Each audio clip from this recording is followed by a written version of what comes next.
Support for Steppin Out comes in part from the Kristovich family in honor of Mary Lou and Bill Kristovich. This program is sponsored in part by the Eugenie and Joseph Jones Family Foundation, a local foundation proud to support the arts and culture in the greater New Orleans area.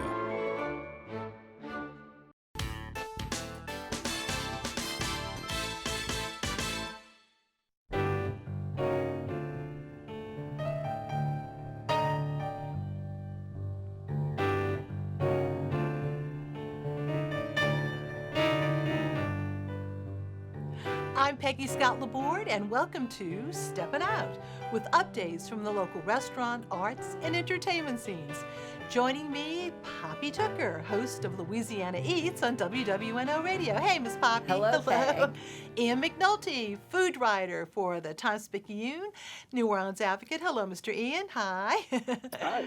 And it's great to have back Greg Lambousy, director of the New Orleans Jazz Museum in the building that we also know as of the Mint on Esplanade. Welcome back, Greg. Hello. Thank you. Great to be here. And hi. And Alan Smason of theatercriticism.com and the Crescent City Jewish News. Hello, Alan. Okay.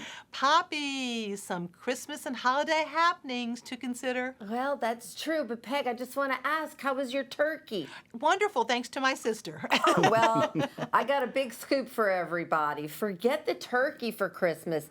The piece of meat ham that I ate yesterday was a little over the top, but enough of that. Piece of meat. So, now on to some holiday talk, because I'm so happy I'm in the spirit. It's Christmas time. And for the Redfish Grill's Gingerbread House Workshop, it's again all sold out. But for the first time ever, you can pick up a kit to go. December 5th, 12th, 13th, and 19th at Redfish Grill. And no Poor Boy Fest this year? Well, don't worry. You can celebrate with Ralph's award-winning barbecue oyster poor boy at the Redfish Grill that's open again for brunch and dinner on Friday, Saturday, and Sundays. And then if that disappoints you, and maybe it disappoints you that there's also no reservations available at the Teddy Bear Tea at the Roosevelt Hotel, there's something new for everybody who's got little kittles and wants to have some fun. Santa's Pajama Party is happening at Restaurant Revolution at the Royal Sinesta. And Santa's going to be taking wish lists. The Sugar Plum Fairy is going to be there too. There's 2 seatings, December 5th and 6th, 12th and 13th, and 19th and 20th. And don't worry, there'll be adult beverages along with the rest of the treats to make the event pass quickly, perhaps. Fun. Anyway, big last news. The Roosevelt Lobby holiday decorations are coming next week. Now, they wouldn't say exactly when because there's not going to be a lighting ceremony this year. Remember last year they had Trombone Shorty. Now, but there's rules. Masks must be worn. There's going to be lobby ambassadors on hand to ensure social distancing. And there's also holiday brunch, remember, available, or drinks or Revion at the Sazerac. So, and of course there's Dominica too. So there's all of that delicious fun and the decorations next week. I'll see you there behind my mask. Okay, thank you so much, Poppy. And moving over to Ian, and it's not often, Ian, that we can say happy trails, but there's a certain trail that you definitely recommend. That's right, Peggy. You know, I learned long ago never to set off on a road trip or any errand really around southeast Louisiana without an ice chest in my car, so that, you know, when you see those wonderful Cajun butcher shops here and there, those little roadside stands, so many delectable things to find on the road and pack back home in your ice chest. Well, lately I've been hitting the Andouille Trail with my ice chest, and I've been learning a lot more. The Andouille Trail is the name for a campaign that's been created by the River Parish's Tourism Commission to highlight really a long-running piece of heritage that goes through the food culture of this area. This is, of course, the German coast. You know, the parish is on both sides of the river there, stretching between New Orleans and Baton Rouge.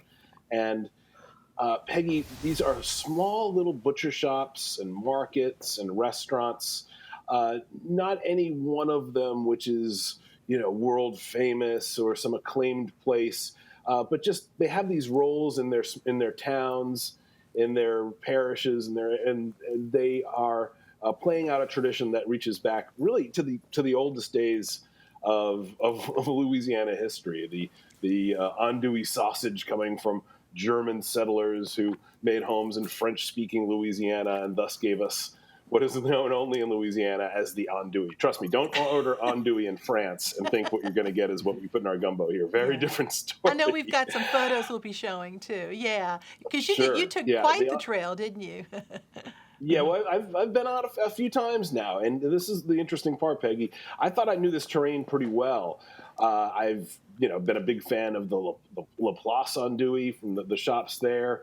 I ventured up River Road a bit, some of those butcher shops near the plantations in Vacherie. But I discovered a lot of new places, a little bit off the beaten path. So andouilletrail.com is the website where they organize all of this information. You can find maps and routes and the basics on some of these places. And what I recommend is, you're making a trip between New Orleans and Baton Rouge, make a little side trip to stop at one of these places, or make a day of it, as I did several times. Bring that ice chest, fill it up with things like andouille, of course, but also each shop has their own specialty sausage. It's like the specialties of the house. Here's Lester Folse at Le Bon Boucon in South Vacherie. What a find this was. The old-timers still call that back Vacherie, right? South Vacherie on the map. Small town within a small town, known for his specialties. B&C Seafood, great place for lunch, not far away on the River Road, near those plantation houses again. That's griddled frog legs there and a rabbit gumbo. And then you take all this stuff home, and this is why this is so seasonal. You put out all your finds on a platter. You serve it when you're having, your low-key Christmas party with your friends or a football party out in the backyard, and you've got a story behind every one of these links from the places that it came from. So the Andouille Trail, fascinating, enriching. My freezer is filled with sausage now after a few trips. And let me tell you, in the spirit of the season, I say nothing makes a better gift for a Louisiana person than a good find from a butcher shop to stick in the fridge. Oh, and my kingdom for cracklins, Indeed. Thank you so much. And we move over to Greg. And Greg, so exciting to see, of course, what, I think many of us grew up thinking of this building as the Mint, but the official name these days is the New Orleans Jazz Museum, and there's a reason for that, all those exhibits. Yes, we're basically turning the Mint into the Jazz Museum, and been doing a number of exhibits. We were up until the pandemic doing about 8 exhibits a year. Right now we have a great exhibit on Professor Longhair, another one on Louis Prima, and a really great exhibit on drumming in New Orleans called Drumsville. And there's Professor Longhair exhibit. That's the piano from Tipitina's, and there's Louis Prima. He had quite the suits and really some great bling. You can see some of his jewelry there in that case. So you're open now on a regular basis, the Tuesday through Sunday, and so anybody can come, and it's reasonably priced, and there's lots to see. And we should remind everybody, though, the reason why it's called the New Orleans Jazz Museum. Do you want to speak to that for a second? Sure. The Jazz Museum really dates back to 1961, and even before that to the New Orleans Jazz Club that was formed on Mardi Gras Day in 1947. The early incarnation of the Jazz Museum lasted to '78, and about that time, the folks who had formed it were getting older, and this massive collection of over 20,000 instrument sheet music, architectural fragments, of course recordings, was donated to the Louisiana State Museum, which was bringing the old U.S. Mint online at that time, and an exhibit, the Jazz Museum of the Mint, or the Jazz exhibit was there for many years, and now we decided to turn the entire Mint into the Jazz Museum. It'll always be the Mint, but it's a place for the Jazz Museum to live now. And of course, Louis Armstrong, an early trumpet bugle that little Louis Armstrong had, that's a real prize too. Yes, but let's move on to the, you've got a gala coming up because the museum needs the money, honey. We do. We've made it. We've made it this far thanks to our gala last year, and of course this year it's different. We'll have a primarily virtual gala, but there will be limited tickets, limited attendance. And so we have a great lineup. We have Dee Dee Bridgewater along with Wendell Brunious, Detroit Brooks, Herlin Riley, Wow. Mina Scott, and Oscar Rosignoli. And then we have Dirty Dozen Brass Band, Bonorama, and we'll end the night with Big Frida. Whew. And so Dee Dee Bridgewater and Bonorama will take place in our performance center on the 3rd floor. That'll be totally virtual, but Dirty Dozen and Big Frida will be on our balcony. Okay. And that's the limited attendance. And you can component. see it for free on Facebook Live. Thank you So for that's a mentioning that. wonderful little Yeah. gift there, too. That's right. All right. Thank you so much. And moving over to Alan for some updates. Yeah, well, now that we're in the midst of the holiday season, there's a lot of holiday performances that are going to be coming up, and I wanted to sort of go over a few of them. First off, a classic from TV, that's the Charlie Brown Christmas, is gearing up for a socially distanced series of performances over at Rivertown Theaters. So I want you to go in, to their website and check it out. It's for the little ones in mind. Again, lots of tickets, but again, it will be socially distanced, so they will have a reduced audience capacity. Again, should get everybody into the holiday spirit, at least at first, at Rivertown Theaters. But then in addition, Ricky Graham and company are at it again. We all know about Meemaw's Murder Mysteries that they started up a few months ago. Well, just in time for the holidays, it's Meemaw's Christmas Party. It all really follows the same kind of earlier casting. There should be about 6 members or so of the cast, socially distanced on the stage and in the audience. And again, no one has yet speculated about if it's going to be held over. But with a Ricky Graham show, there is that possibility. They'll have another show or two added, but tickets will go fast for this. So I'm telling everybody about it now, so you won't come back to me and say, you didn't tell me about it in time. So there you go. Meanwhile, Peggy, I got to tell you, last week we talked a little bit about the performance wagon at Le Petit. Well, for those of you who want to go into a theater, you'll have an opportunity to do that. They're going to have a lot of opportunities at Le Petit with December embarking on, first off, a socially distanced basically live stream performance of Rajiv Joseph's North Pool. The North Pool is a piece that's going to be done with just a couple of people on stage. It's going to be live streamed, and then it'll be available to everyone on demand later on if you don't see the actual live streaming. Again, then the first of 2 major cabaret performances will be held with Kathleen Monteleone on December the 10th, starting things off. She's a well-known film actor and cabaret star, and her guest that night will be New Orleans' own Brian Batt. So it'll be a lot of fun, I'm sure. And again, it'll be unavailable, for some time afterwards on demand. And then after Kathleen Monteleone, Tom Cianfiki, Brian's husband, is going to be directing the Queen of New Orleans Cabaret, Leslie Castay, in a performance featuring Jesse Reeks on piano. It's called Crazy World, and what a perfect title for what we've all gone through this past year, a really crazy world during a worldwide pandemic. Again, that'll be live streamed and then on demand after the December 17th performance. Leslie, by the way, will be my guest on December the 7th to discuss in advance. Again, Crazy World, the cabaret with Leslie Castay, and I hope everybody will check Let me it out. just make sure I understand. Could people buy tickets to go see Yes. it, or is it? Yeah, they can. Okay.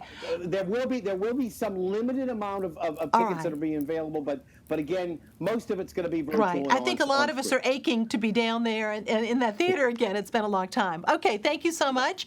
And moving back to Poppy for dinner and a show. How about some date night ideas? And how would you like to have dinner and a movie on the rooftop at the New Orleans Culinary and Hospitality Institute?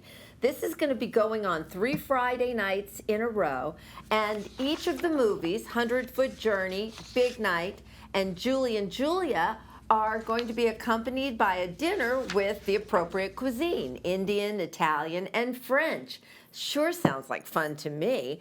And then another way to eat well and do good, Pass the Peas at Home, is coming from the Mino Foundation. It's their virtual fundraiser. It's happening next Thursday with Chef Serena Williams.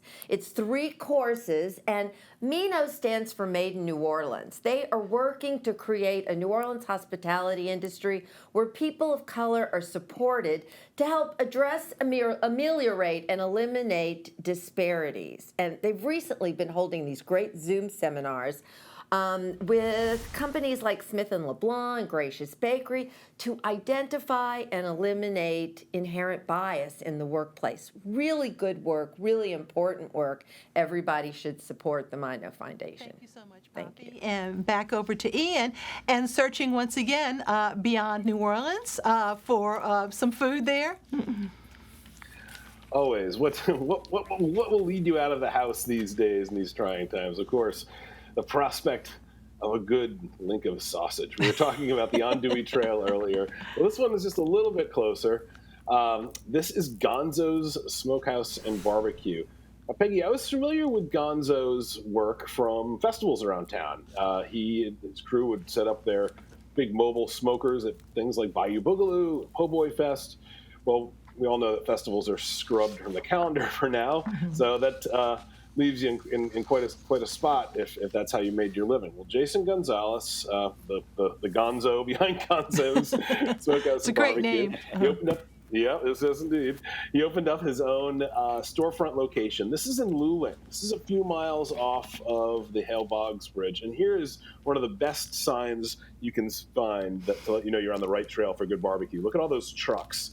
Okay, when you see all those grills pull up to the front of the spot, you know they got something good going on in the smoker. There's brisket sandwiches, there's chorizo mac and cheese. But the real highlight here, Peggy, was that first image I showed you that comes out of the two smokers, Patsy and Mabel. Love that. Great names for the smokers. It's the brisket Boudin. Peggy, just stop and imagine that for a second. Brisket, smoky, crusty, salty, delicious, embedded in that boudin. Every bite, smoky, tender, craggy, salty, just different variations within each one. It's created this real craving for me and all the friends that I've shared my links with for this great flavor at the intersection of boudin and barbecue. So Luling, I've learned, is not that far away at all. Not when you're motivated to go get brisket boudin. And he's only open on Fridays right now for lunch. Order ahead. He posts things on social media to let you know how to do that ahead of time. You can pull up and just get stuff, but it's a better bet before you make that outing to order ahead. And he's just onto a good thing there by the levee in Luling, for sure. Thank you so much. And moving back over to Greg. And Greg, at the Jazz Museum, you've got a lot popping in terms of, as it should be, performance and that wonderful performance center. You're still keeping active with that too. Huh? We are. We're using the Performance Center mostly as a studio at this point, but so we're streaming six days a week nowadays. If you go to our Facebook page, you can catch a concert almost every day except for Monday. And we've been working a lot with the Jazz Foundation of America. They're working with us on 2 concerts a week, and those take place from our education center. And there's Wendell last year in our performance center.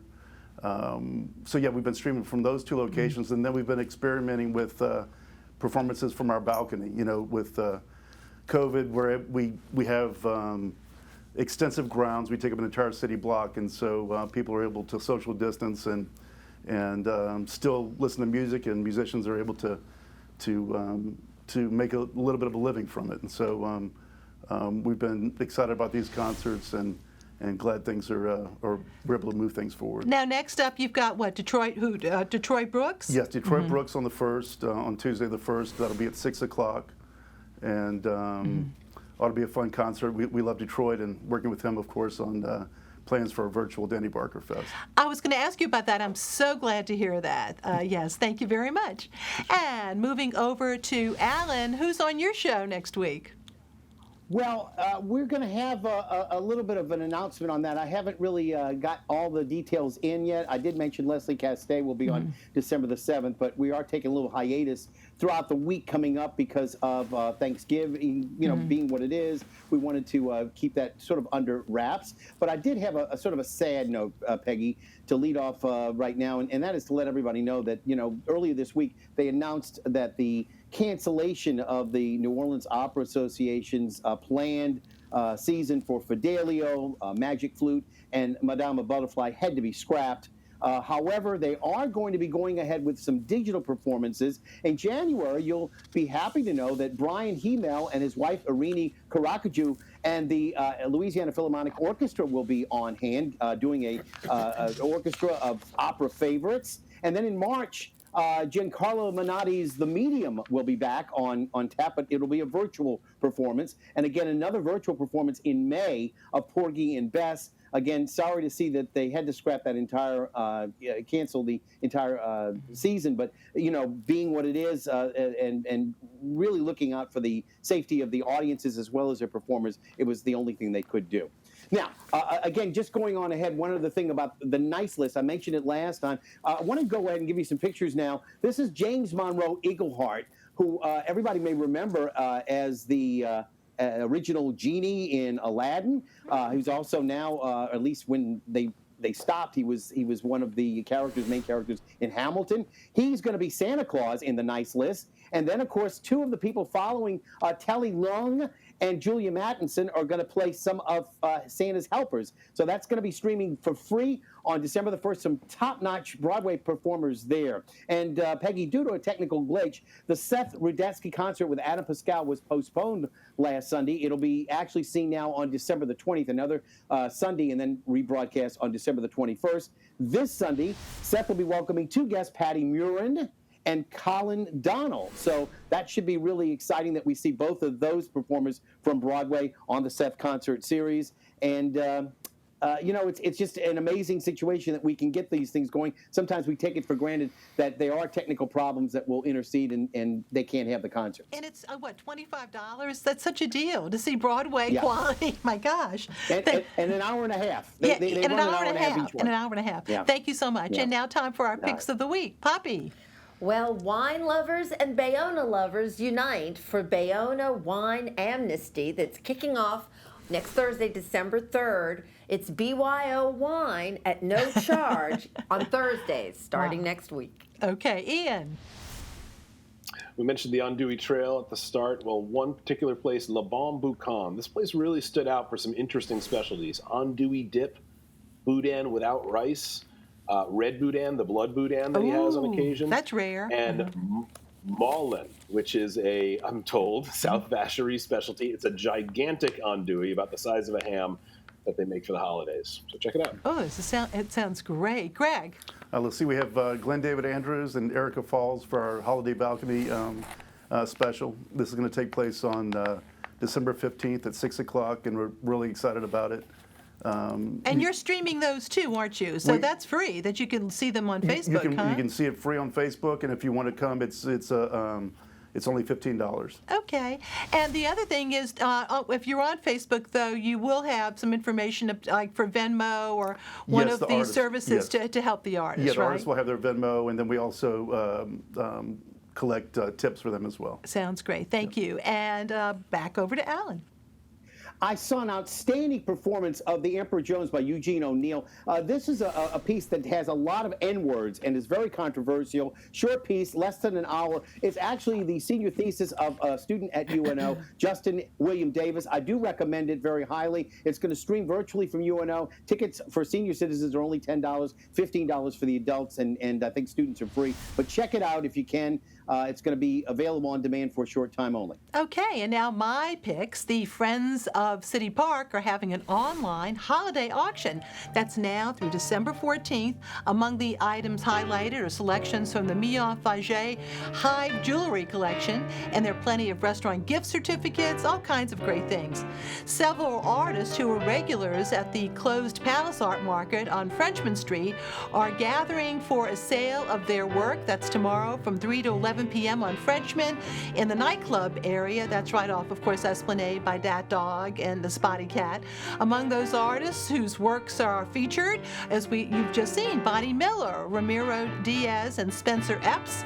My understanding is that the Palace Art Market may not reopen, so the artists may be showing their work all together at the Holland Wolf soon. It's over 70 artists that have been showing their work together at the Palace Art Market.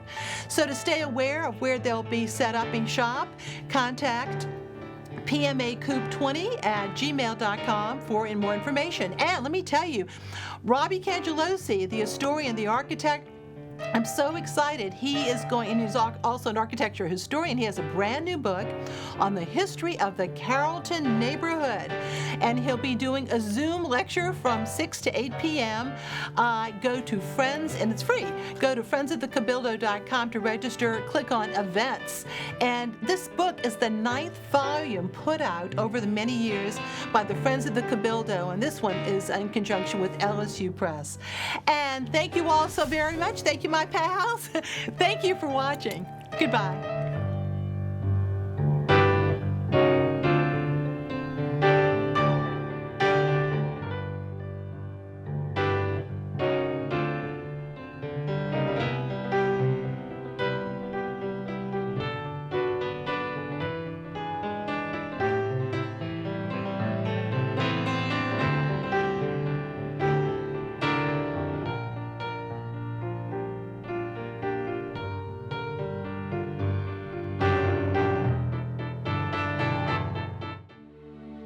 Support for Steppin' Out comes in part from the Kristovich family in honor of Mary Lou and Bill Kristovich. This program is sponsored in part by the Eugenie and Joseph Jones Family Foundation, a local foundation proud to support the arts and culture in the greater New Orleans area.